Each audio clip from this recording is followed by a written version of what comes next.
Who's were up on the Sunshine Coast this week? Do you want to talk us through what the boys have been doing?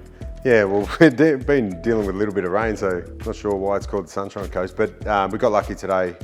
We had a really good session today. The sun came out and there's a lot of humidity. So it was pretty much just to bring our program up here, hoping for a little bit of adversity around the humidity and the temperature and get away from the club, opportunity to connect. We had two main sessions up here, football sessions. How did they look? Yeah, well, the first one was pretty wet, so we flipped the program. It was a bit ironic that Carlton was training here at the same time, so we had the afternoon session.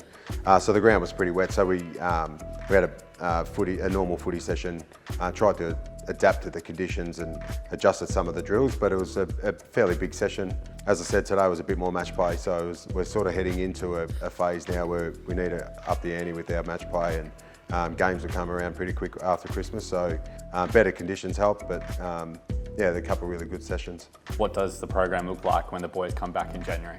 Yeah, well, it will come around pretty quick. So we've got some footy in the middle of Feb. We've got a practice game against West Coast over in Perth, and so we'll start to really ramp up our match play. So the first week we'll sort of ease into it, and then after that it will look like the weeks will look pretty similar. But at the back end of each week we'll probably have some match play, and we'll be in game mode. Playing against opposition, so it'll come around really quick. So I'm going to stress to the boys in our meeting this afternoon around the next 3 weeks as well, so that our off-season program's got to be on point so we can hit the ground running post-Christmas. You spoke to the connection before. What sort of activities and what have you had going on up here to help build that connection?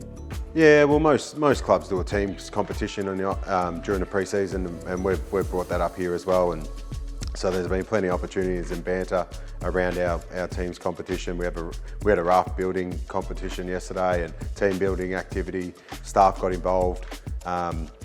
So watching the players interact and a little bit of leadership around building a raft and making sure it's a little bit of patience around everything's okay and everything's right before we throw it in the water, and then get our players to adapt and adjust to conditions and things like that throughout that afternoon session.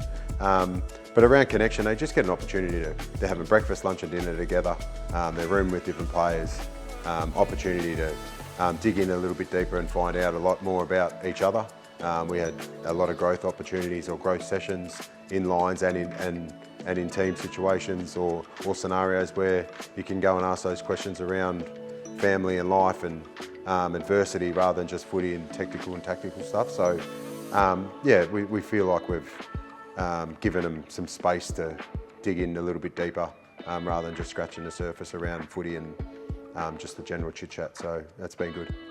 We've got a big supporter base up in Queensland, and to have our fans sit through a little bit of rain today and couldn't wait to see some of the newer players, and let alone their stars and the players that they've loved watching over the last few years. But it just seemed like they had so much excitement to meet these new players, and it was a great turnout today. There was a lot of our Tiger Army out there today, but what our Tiger Army did have to deal with last year was really tough, and one, it was tough as a playing group and a coaching staff and as a footy club, but for them to still come along and really dig in deep and help us through what we're going through, a lot of the adversity. So we've got the best supporter base in the comp, and obviously we've got Christmas, and hope everyone and our Tiger Army have a safe and happy Christmas, and hopefully we see them in January come along and watch the boys train, and we want to hit the ground running, and our supporter base is going to be really important with that. Our young boys have got some energy, but so have the Tiger Army, so build those two things together can be really powerful.